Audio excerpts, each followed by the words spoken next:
नमस्कार, आदाब। न्यूज़ 5 जमशेदपुर में आपका इस्तकबाल। आइए नजर डालते हैं जमशेदपुर की एक खबर पर। असदुद्दीन ओवैसी के आगमन पर सत्ता पक्ष का विराम क्यों? झारखंड में चुनावी सरगर्मी के बीच एआईएमआईएम प्रमुख असदुद्दीन ओवैसी के आगमन पर उठ रहे विवाद ने राजनीतिक हलचल को और भी गर्म कर दिया है। एआईएमआईएम प्रत्याशी बाबर खान ने आरोप लगाया है कि राज्य सरकार ओवैसी की जनसभाओं को लगातार रोक रही है, जो कि विधानसभा क्षेत्र पश्चिम जमशेदपुर के लिए उनके प्रचार अभियान का एक महत्वपूर्ण हिस्सा था। 7 नवंबर से लेकर अब तक राज्य सरकार ओवैसी की सभा के लिए अनुमति देने से बार बार इनकार कर रही है, जबकि अन्य प्रमुख राष्ट्रीय नेताओं जैसे राहुल गांधी, अमित शाह और प्रधानमंत्री नरेंद्र मोदी के कार्यक्रमों की अनुमति बिना किसी समस्या के दी जा रही है। बाबर खान का कहना है कि बार बार ओवैसी के आगमन पर रोक सत्ता पक्ष की चुनावी रणनीति का हिस्सा है। उन्होंने सरकार पर यह भी आरोप लगाया है कि रैली के लिए आवश्यक मानगो के गांधी मैदान को बिना किसी औपचारिक कारण के 3 दिनों के लिए बुक कर दिया गया। एआईएमआईएम का दावा है कि इस तरह की रोक झारखंड में धार्मिक और जातिगत संतुलन को बनाए रखने के नाम पर की जा रही है, जबकि इस संतुलन का असली मकसद एआईएमआईएम जैसे दलों को राजनीतिक मंच से दूर रखना हो सकता है। झारखंड में चुनावी गहमा गहमी में बीजेपी, कांग्रेस और झारखंड मुक्ति मोर्चा जैसे दलों के शीर्ष नेताओं का आना जाना आम बात है। कई नेताओं की बड़ी बड़ी रैलियां बिना किसी अड़चन के आयोजित की जा रही है, लेकिन ओवैसी को रोके जाने के घटनाक्रम ने इसे एक बड़े मुद्दे का रूप दे दिया है। विपक्ष का मानना है कि ओवैसी के भाषणों से कुछ वोट बैंक प्रभावित हो सकते हैं, जिसके चलते उनकी रैलियों को लगातार रोका जा रहा है। इस घटना से झारखंड के चुनावों में एआईएमआईएम का कद बढ़ने की संभावना है।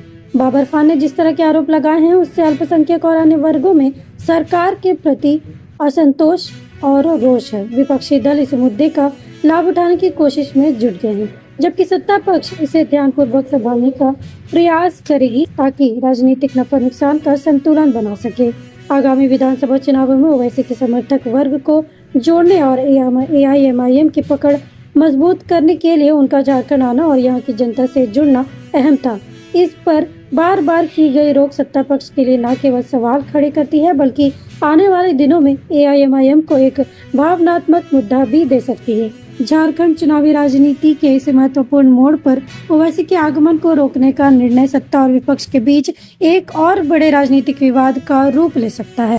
लगातार एमआईएम की टीम और Hyderabad central committee Jharkhand state सरकार से एक रिक्वेस्ट लेटर भेजती है। कभी भी कोई वीआईपी आते हैं तो रिक्वेस्ट लेटर भेजा जाता है। रिक्वेस्ट लेटर एक्सेप्ट होने के बाद में प्रशासन का जो प्रक्रिया आरंभ होता है वहाँ से शुरू होता है। सुरक्षा के दृष्टिकोण से लेकर के सारा उनको जो भी व्यवस्था करना है। 7 तारीख को असदुद्दीन ओवैसी साहब का आने के लिए एक रिक्वेस्ट लेटर झारखंड सरकार को भेजा गया, उसको उन्होंने रिजेक्ट कर दिया।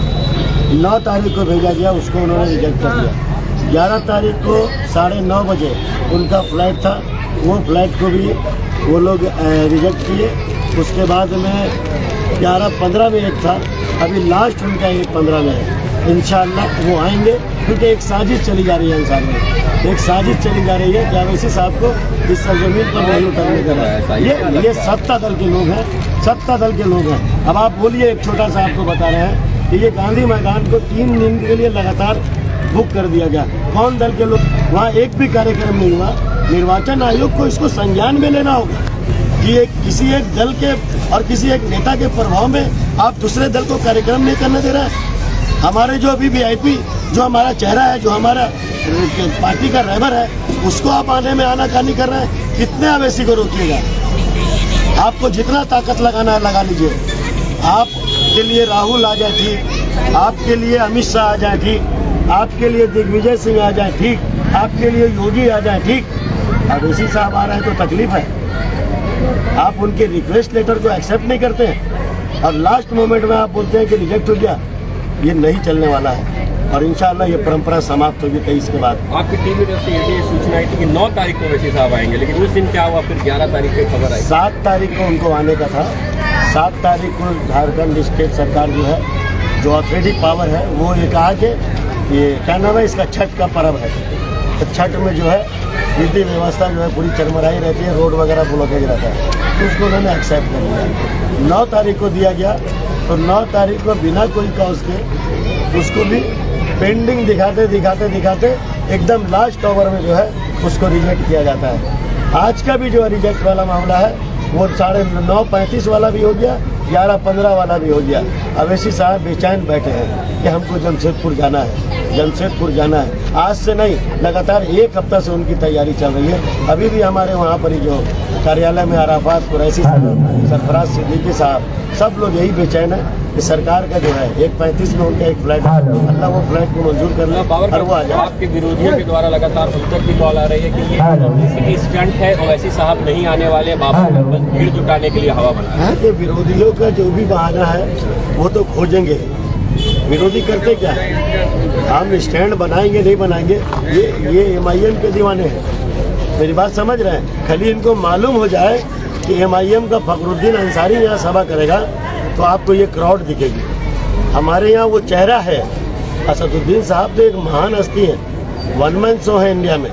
उनके आने के पीछे तो बहुत लोग वहाँ तैयार हैं। क्या साजिश हो रहा है क्या? इस तरह की तैयारी है कि जैसे ईद की नमाज पढ़ना है ना सुबह, लोग सुबह से ही फजर की नमाज के बाद से ही तैयारी शुरू कर दिए हैं। लेकिन साजिश है। साजिश ये है कि मुस्लिम का कोई लीडर पैदा नहीं हो। मुसलमान सिर्फ और सिर्फ वोट देने के लिए बना है और उसी के लिए वो इस्तेमाल होगा।